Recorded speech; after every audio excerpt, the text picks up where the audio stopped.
Aquí vamos a hablar de la comunicación animal y el lenguaje humano.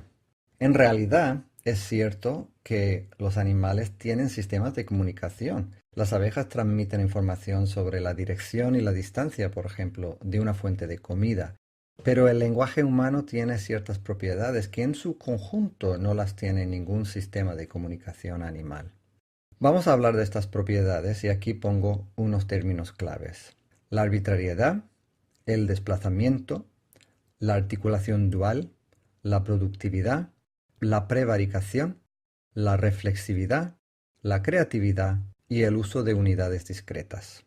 Son propiedades que vemos en todas las lenguas humanas y que en su conjunto no vemos en ningún sistema de comunicación animal. Empezamos con la arbitrariedad, que ya sabemos que se refiere a la relación arbitraria entre el significante y el significado, como dog y perro. El desplazamiento se refiere a la capacidad del lenguaje para referirse a cosas lejanas en el tiempo o en el espacio. La articulación dual es un concepto un poco más difícil, pero un ejemplo nos puede ayudar un poco. Piensen, por ejemplo, en la palabra pato. Está compuesta por 4 elementos, 4 sonidos, la P, la A, la T y la O. De por sí, estos 4 sonidos no tienen significado, pero en combinación nos dan la palabra pato. Lo importante es ver que el sistema se organiza con 2 niveles. En este caso, un nivel de los sonidos que luego se combinan para darnos el nivel de la palabra. Un sistema de comunicación que tiene 2 niveles, con elementos mínimos que carecen de sentido, pero que se combinan para permitir la formación sin límite de significantes, es un sistema que tiene la propiedad de la articulación dual. La productividad. La productividad se refiere a la capacidad infinita de producir y de comprender nuevas expresiones lingüísticas. Y esto se hace a base de combinar y recombinar los elementos de los diferentes niveles. Si esto parece confuso, no te preocupes, un ejemplo nos puede ayudar. Piensen en las siguientes frases. Este es el perro que comió el gato. Otra. Este es el perro que comió el gato que comió el ratón. Este es el perro que comió el gato que comió el ratón que comió el queso. Vemos que yo voy formando una frase cada vez más larga, recombinando estructuras. De esta manera podemos crear una frase infinita y también podemos crear infinidad de frases distintas. Es un ejemplo esto de la productividad. La prevaricación. Este concepto es fácil, que se puede usar el lenguaje y de hecho se usa para engañar, para mentir. La reflexividad quiere decir que un sistema de comunicación puede referirse a sí mismo. O sea que podemos usar el lenguaje para hablar del lenguaje. Podemos decir cosas como ver es un verbo transitivo. La creatividad. En términos muy simples, quiere decir que el repertorio que producimos es mucho menos predecible de lo que se ve en el mundo animal. No nos limitamos a producir y a interpretar frases condicionadas por el ambiente externo inmediato. Podemos hablar de unicornios o especular sobre mundos imaginarios. Es la clave de la creatividad. El uso de las unidades discretas se refiere al hecho de que las lenguas humanas tienen elementos distintos, identificables como entidades discretas, que marcan diferencias. Por ejemplo, las palabras dos y tos no son simplemente elementos que no se pueden reducir más. Cada una tiene 3 unidades discretas, 3 sonidos, y que la diferencia entre la unidad D y la T marca la diferencia de significado entre estas 2 palabras. Es nada más un ejemplo de los muchos que pueden ilustrar el concepto del uso de unidades discretas en el lenguaje humano.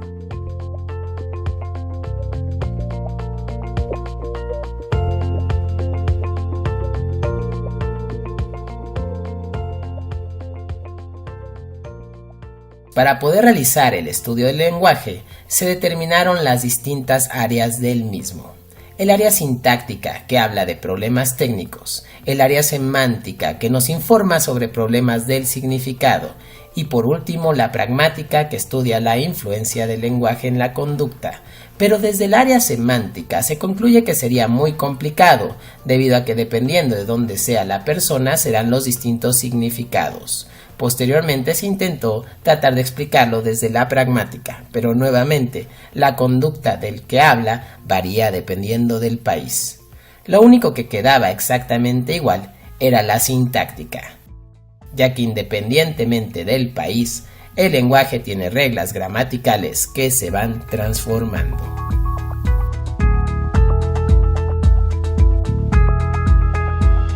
En la propuesta de Sapir y de Benjamin Lee Ward, vamos a ver un matiz diferente. ¿Sí? Vamos a ver que en Word la lengua es anterior al pensamiento.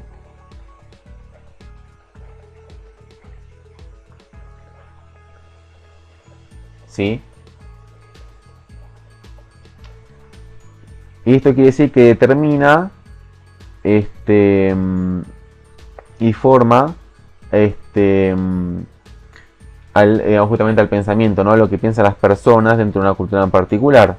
Tanto pensamiento como cultura están homologadas, no hay cultura sin pensamiento, ¿sí? Es decir, que pensamiento va a estar homologado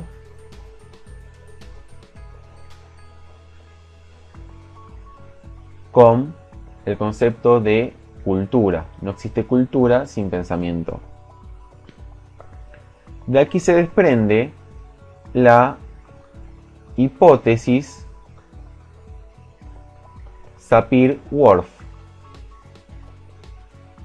es decir, que involucra a estos dos antropólogos dedicados al lenguaje. Esta hipótesis lo que dice básicamente es que la lengua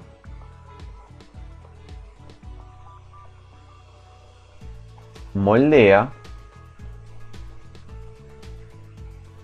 el pensamiento.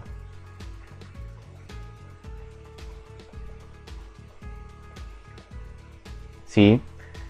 Por ejemplo, las categorías lingüísticas para número, cantidad en una cultura determinada segmentan la experiencia y condicionan el pensamiento. Así tenemos diferentes culturas amerindias que tienen diferentes formas de numerales y diferentes designaciones para para designar cantidades. Esto quiere decir entonces que la lengua va a estar relacionada al pensamiento de una manera que lo está moldeando, ¿sí? En la acepción o la hipótesis débil de Sapir-Whorf, ¿no? De que moldea. Otra hipótesis fuerte de Sapir-Whorf, que digamos que es una hipótesis un poco más dura, seguirá que la lengua determina al pensamiento, pero en la hipótesis, vamos a poner aquí, débil, voy a escribir de vuelta, hipótesis, paréntesis, débil, Sapir-Whorf, la lengua moldea al pensamiento, y vamos a ver que pensamiento y cultura están homologados. ¿Sí? Entonces, digamos, tenemos que la lengua y la cultura se desarrollaron juntas, ¿sí? Pero la cuestión es que el lenguaje tiene predominancia sobre la cultura porque es un sistema. Entonces tenemos que esta postura es diferente a la de Boas, pero en estas dos posturas teóricas respecto al lenguaje va a estar siempre esta cuestión de cómo se ligan la cultura con el pensamiento y con el lenguaje.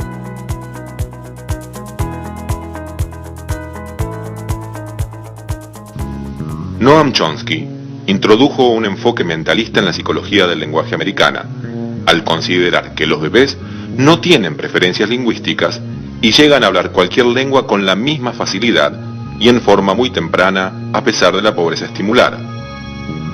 Postuló una competencia innata para la adquisición del lenguaje que afectó a los enfoques ambientalistas más extremos en psicología.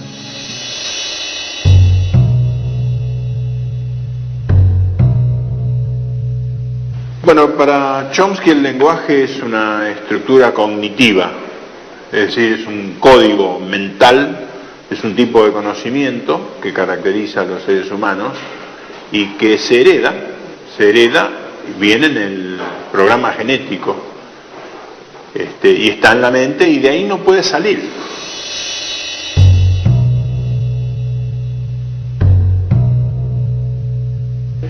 La adquisición del lenguaje para Chomsky es una función de dos elementos. Uno es una capacidad innata que se llama facultad del lenguaje o hoy en día gramática universal, y la otra es la experiencia lingüística, es decir, lo que el chico escucha. Si el chico escucha inglés, va a aprender inglés; si escucha español, va a aprender español. Es decir, que es muy importante el lenguaje que el chico escucha, porque ese lenguaje es lo que acciona sobre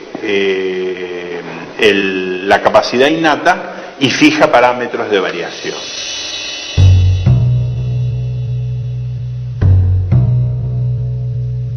Sí, principios y parámetros son dos conceptos que explican los universales lingüísticos, es decir, lo que todas las lenguas tienen en común.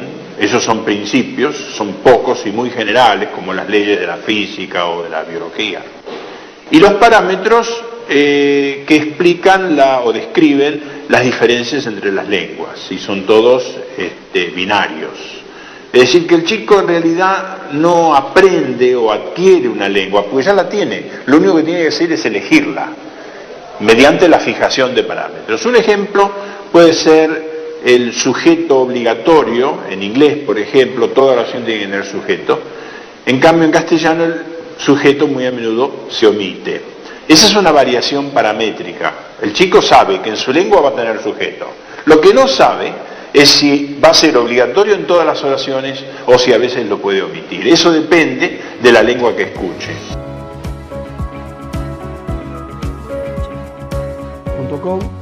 Hoy vamos a hablar del relativismo lingüístico. Esa es una posición que establecen los filósofos y lingüistas Shapir y Worf, que plantean que nosotros, el hecho de poseer una lengua determinada, nos hace ver la realidad de una forma determinada. En el seno de la filosofía del lenguaje, Wittgenstein ya nos habló que el lenguaje consideraba un elemento fundamental para la percepción de la realidad. El lenguaje tiene dos grandes utilidades. Una es entender la realidad que nos rodea y otra muy diferente es la de comunicarnos con el resto.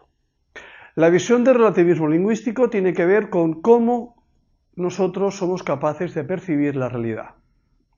La idea del relativismo lingüístico es que dos lenguas diferentes plantean una visión diferente de la realidad y, por lo tanto, una persona que es capaz de hablar lenguas diferentes puede captar la realidad de formas también múltiples. Pongamos un ejemplo sencillo. Los esquimales en su lengua tienen muchas palabras diferentes para definir lo que nosotros llamamos color blanco. Y para ellos estas tonalidades de blanco son tan diferentes como para nosotros el amarillo o el verde. Del mismo modo, indígenas de la selva amazónica tienen numerosas palabras para definir la palabra verde. Su visión del concepto verde es diferente de la que nosotros tenemos. Hemos puesto un ejemplo muy sencillo, pero evidentemente la complejidad de la diferente percepción de la realidad de forma lingüística es muy variada. En ese sentido, la lengua, por lo tanto, determina nuestra forma de entender la realidad. Sin la lengua, sin el idioma, sin esta capacidad de hablar, nuestra manera de entender la realidad sería muy diferente. Por eso apenas tenemos recuerdos de aquella época, los primeros años de nuestra vida, en la cual no hablamos y por lo tanto no somos capaces de poner palabras a lo que hemos vivido o recordado.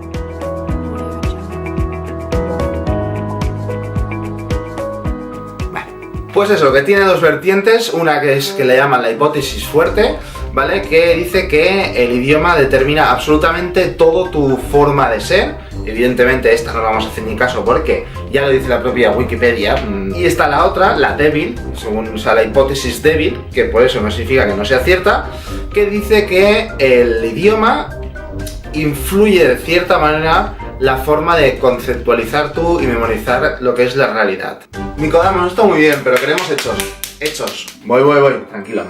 Después de investigar mucho, Wikipedia. Pues he encontrado como 3 estudios que hicieron y esos son los que voy a poner para que entendáis. Lo voy a poner como ejemplo para que entendáis qué es lo que quiero decir exactamente, ¿vale? El primer estudio que hicieron fueron con los indios que vivían en Nuevo México, ¿vale? Que hablaban Ciñu, creo que era así. Y decían que, bueno, veían que en el idioma no había una palabra para diferenciar entre naranja y amarillo, ¿vale? Pero ellos, sin embargo, a la hora de verlo, de verlo en el momento, sí que veían la diferencia entre naranja y amarillo. Esto es evidente, porque si ellos lo ven, nosotros también lo vemos. Pero, sin embargo, a la hora de memorizar una imagen, en su memoria no distinguían el naranja del amarillo, es decir, para ellos era como todo un mismo color, pero de distintas tonalidades. Es como si ahora tú piensas en blanco o en la nieve y no ves, lo ves todo blanco. Sin embargo, un esquimal sabe diferenciar todas las tonalidades de la nieve y de hecho incluso, curiosamente, el esquimal tiene muchas palabras para diferenciar entre muchos blancos. Otro estudio que se hizo en su momento fue coger a un inglés, bueno, a un hablante nativo inglés y a un maya yucatán. Un segundo que lo consulto. Y otro de maya yucateco, ojo, es que de verdad, unos nombres, en el cual se les dieron varios objetos y les dijeron que los clasificaran. Curiosamente, el inglés los clasificó por su forma y en cambio el maya, vamos a hablarlo así, ¿vale? Los clasificó según su materia, la materia que estaba hecha.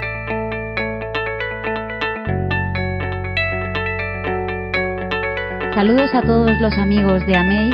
A continuación vamos a ver un vídeo sobre una charla que mantuvimos con María Elena Ábalos y en la que nos habló del lenguaje oral como base del desarrollo del pensamiento.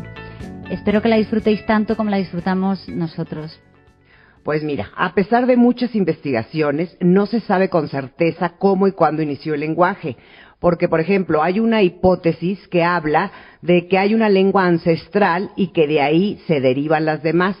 Esto, bueno, pues lo hemos oído ya, por ejemplo, en la fábula de la Torre de Babel, ¿no? Pero también hay otra hipótesis que sostiene que el proceso dio lugar a las distintas lenguas humanas en distintos lugares y en distintos momentos. Ahora, lo único que sabemos que es cierto es que la evolución del lenguaje ha sido paralela a la evolución del hombre. Bueno, hay básicamente 3 corrientes. Una plantea que el lenguaje es innato, es decir, que es genético. Otra es la teoría que habla de que está convencido de que el niño aprende a hablar porque imita a los adultos. Realmente ha causado mucha controversia estas 2 teorías y entonces surge una tercera que considera que el lenguaje es un producto tanto de factores innatos como de factores adquiridos. Pero, por ejemplo, los psicolingüistas, ellos coinciden en que el lenguaje se adquiere por medio de 2 procedimientos, la imitación y la creatividad. Y pues sí, uno realmente ve que por imitación el niño logra una aproximación a las distintas formas de hablar que existen a su alrededor. Pero por creatividad, pues el niño va descubriendo lo que hay de común entre unos casos y otros. Y entonces sabemos que el niño va intuyendo también la lengua, el niño va haciendo analogías y vemos, por ejemplo, que lo que llamamos comúnmente errores en el lenguaje de los niños, pues no son tales, porque el niño, por ejemplo, Él, por ejemplo, dice para comer, deriva comido, pues entonces, puede romper, pues él dice rompido. Es una lógica para el niño porque está siendo congruente con lo que está oyendo. Si de correr dice corrí, pues de hacer el niño dice así. Y vemos muchos ejemplos de cómo el niño conjuga con una lógica del niño, pero no es que sean errores. Bueno, también hay mucha polémica sobre este punto. Y es casi como si me preguntaras qué fue primero, si el gallo o la gallina. Mira, en términos generales hay tres teorías fundamentales. Una es la que dice que el lenguaje es antes que el pensamiento. Y aquí uno de los ejemplos pues es Chomsky. Él dice que el pensamiento se desarrolla como consecuencia del lenguaje. Pero también tenemos la otra teoría que dice pensamiento antes que lenguaje. Y bueno, pues ya desde Descartes, ¿no? Él decía pienso, luego existo. Pero hay una tercera y última teoría, que es una teoría simultánea, y que define que están ligados entre sí el pensamiento y el lenguaje. Y, por ejemplo, Vygotsky dice que el lenguaje es el instrumento del pensamiento.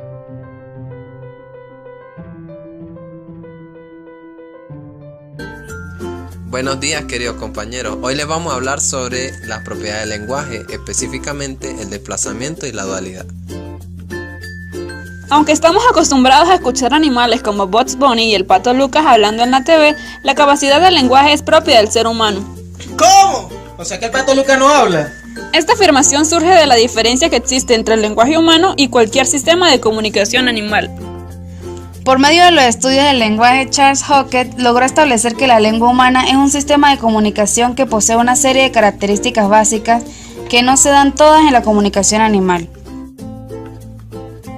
Hockett plantea que existen 15 características de las cuales explicaremos dos, que son el desplazamiento y la dualidad.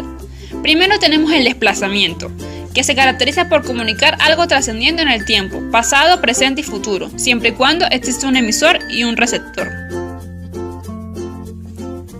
George Jules, en su libro El estudio del lenguaje, nos dice que el lenguaje humano es capaz de producir mensajes en cualquier tiempo, como por ejemplo, ayer fui al parque, hoy volveré a ir al parque.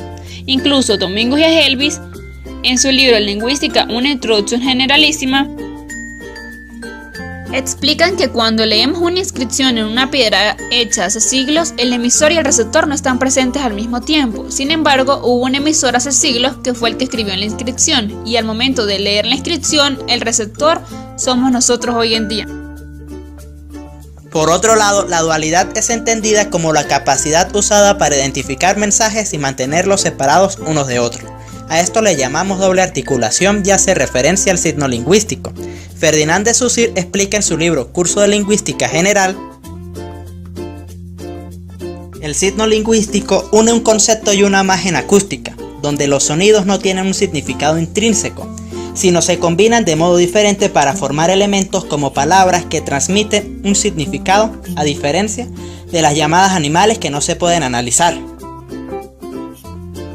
Hockett, por su parte, nos indica que el principio de dualidad permite distinguir un buen número de mensajes diferentes, provenientes del sistema fonológico, cenemas, y gramaticales, plesemas.